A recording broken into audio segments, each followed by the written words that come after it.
All world heads of state enter into a battle royale. Who wins? Cult Megan Batelga, very fit former pro athlete and security officer but still relatively young. Asterisk the rest of us. Asterisk. Perhaps the best answer. All these people saying Putin forget Africa has warlord HOSs. Also anybody who is now leader via revolution or coup is a serious contender. Queen Elizabeth II because she's immortal. Based on British history, she would just convince the others to kill each other, while spectating in comfort. Bulgarian Prime Minister Boyko Borisov has a 9th-degree black belt in Taekwondo. He was also a bodyguard and coached his nation's team. Mongolian guy would beep this old asterisk beep beep beep up. Ramzan Kadyrov, head asterisk of the Chechen Republic. He is a die-hard MMA fanatic who's been linked with Khabib before. His sons are professionals and he funds and operates his own gym with a good amount of pro fighters. This plus the fact that he would be 44 years old against a bunch of pot-bellied seniors would probably make him the favorite. Also would like to add that he's a raging barbarian who should be taken out back and shot. You could have just stopped at Chechen and we would have agreed. Dalai Lama, my man can reincarnate. Beat that. Asterisk reported to devs. Asterisk bullets would register but have no effect, clearly using God mode exploit.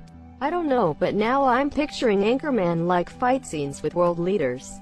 The public. Why is this even a question? The Queen is immortal. She wins in the long run by waiting for everything else to die. Trump, right now. The man's a walking biological weapon. Yep, dirty bomb. Queen Elizabeth II. She is in better shape in her 90s than I am in my 30s. She has more XP than anyone else. She knows her way around guns, and she is trained in most martial arts to the level of sensei. Team Elizabeth wins. Due to a quirk in whatever causes this, all of the Commonwealth countries have a version of Queen Elizabeth E, and half of them are 50 because the portraits never got updated. Jigme Khesar Namgyel Wangchuck, King of Bhutan, is the eldest son of the 4th Dragon King of Bhutan. Based on this information alone, I say he's a real contender. Wangchuck sounds like 2 beep on a chain. All of them would act like 0. 2KD noobs and accuse each other as cheating. In a logical way, Netanyahu could win since he's a retired spec operator. Final circle, Angela Merkel and Batugla. Knees on Merkel. A longtime player and hard-winning survivor. Queen Elizabeth II as she is immortal. Elizabeth II is immortal. Humanity. Putin would definitely rig the game and come out on top. He's ruthless, cunning ex-KGB. Y'all are getting really passionate about this? I hope they bring back Celebrity Deathmatch. People would pay to see that. Trump plays the long game and gives everyone COVID. Justin Trudeau. He is full of beep and poutine. Jarati Toime. I'll send condolences to your moose wife. It depends on your definition of victory.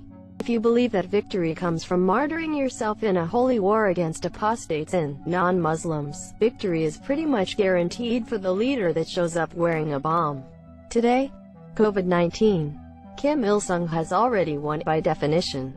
Declared supreme ruler for eternity even though dead. Hard to kill him again. In an old area unknown to the wider world, 2 leaders tired but determined are fighting. At the edge of the floor, those who have surrendered are lost or slumped to the side watching in defeat.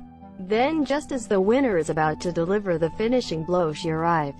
With a slow but deliberate pace, the short, almost frail-seeming figure, clad in bright lemon yellow, is seen walking to the center of the arena. Everyone stops, exhausted, bruised but thrumming with adrenaline as they turn to look. The final boss has arrived. Standing there, this diminutive figure is still and calm, holding what they all know is the 2 most dangerous weapons of them all. The small gifted wildflower posy and the infamous handbag.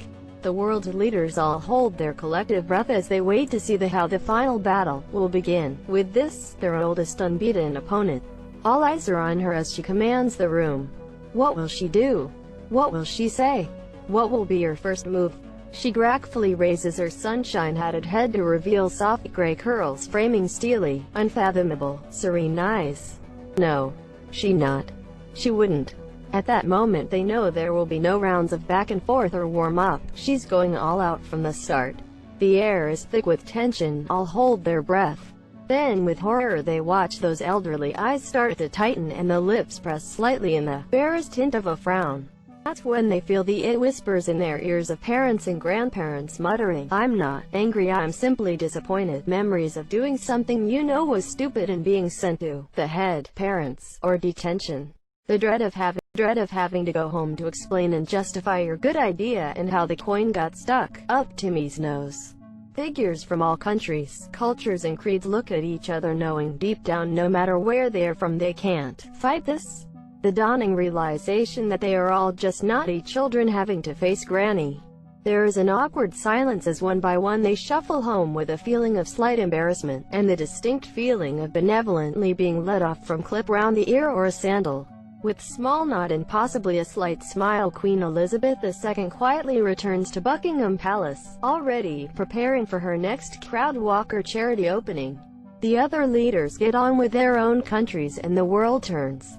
The people and their governments are none the wiser that every now and then, heads of state battle it out and any feelings of getting a bit too big for their boots or dreams of grandeur are released. Until that is, they are reminded to grow up and go home to govern their people. What will happen the day Lizzie passes on the crown? Who will be able to remind them? Where will they come from? Until that day she will watch them without comment, carry her bag, hold the flowers and wave, as that is a worry for the future, not for today. Putin, and it wouldn't even be close. Boris Johnson, he's got COVID antibodies. Trump will take care of the rest. Justin Trudeau is young, an expert boxer, and works out and trains every single day. He'd put up a pretty good fight. Honestly, some third world dictator, warlord would probably end up winning.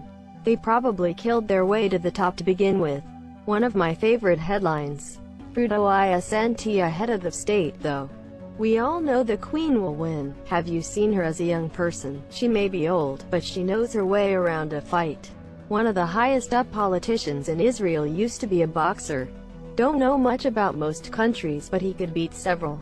Are substitutes allowed? RC is sick. Trump, haven't you seen the heroic photoshops his worshippers have made? He rides on tanks with Hulk Hogan's body. He has Rocky's body too, apparently. The world wins.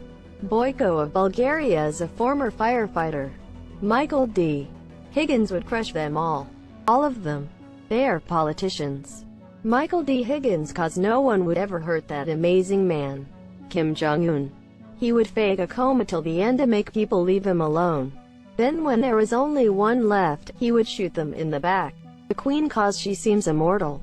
I'd say America gets a win because Trump would definitely die. Queen Elizabeth, she's be immortal.